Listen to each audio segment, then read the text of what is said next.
Good evening বন্ধুরা, কি করছো? চা খেয়ে নিয়েছো বন্ধুরা?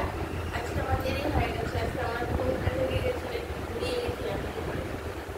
বিকেলে উঠেই অন্য সব কাজ করে আছে, আমাদের সঙ্গে একটু নামিয়ে গল্প করতে বসলাম।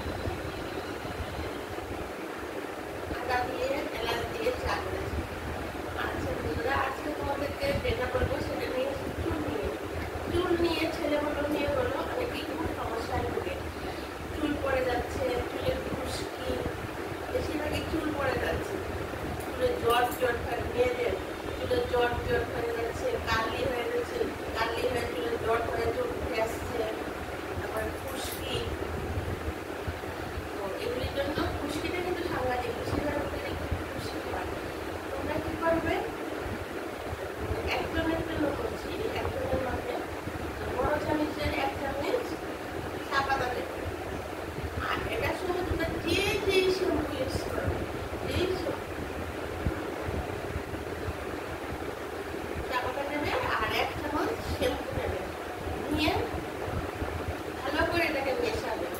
মিশিয়ে তারপর ফ্রাইড সসপ্যানে হোক বা যেটা বাটি দিয়ে হোক একটু জল গরম বসাবে। বসিয়ে সেটার সঙ্গে সসপ্যান হবে বেশ এইটুকু 1 বাটির মতো জল বসাবে। বসিয়ে 5-6টা তেজপাতা দিয়ে দেবে। তেজপাতা কিন্তু চুল সিল্কি করে, চুল পড়া বন্ধ করে, চুলের খুশকি দূর করে। তেজপাতার অনেক কাজ। তেজপাতাটা খুব ভালো করে ফুটাবে। তেজপাতাটা যখন ভালো করে ফুটাবে তখন ওই তেজপাতাটার সঙ্গে এই যে শ্যাম্পুটা মিক্স করেছো আর চা পাতাটা মিক্স করেছো সেটাও দিয়ে দেবে। দিয়ে অনেকক্ষণ ফুটাবে। অনেকক্ষণ ফোটানোর পর একদম আলু একটা রং বেরোবে, তখন এটাকে জলের মধ্যে একটু ঠান্ডা করে নেবে। হ্যাঁ, একদম ঠান্ডা করে তারপর এটার মধ্যে যখন ঠান্ডা হয়ে যাবে এটার মধ্যে 2 ফোঁটা নারিকেল তেল থাকে, নারিকেল তেল দিয়ে দেবে। 2 ফোঁটা কিন্তু 1 চামচই দিয়ে দেবে, তো হবে না, জলটা কমে থাকবে। তারপর তোমরা শ্যাম্পু করার 8 ঘন্টা আগে সেটা একটা বাটিতে ঠান্ডা করে ছেঁকে নেবে। তুমি ভালো করে ছেঁকে নেবে ছাঁকনি দিয়ে।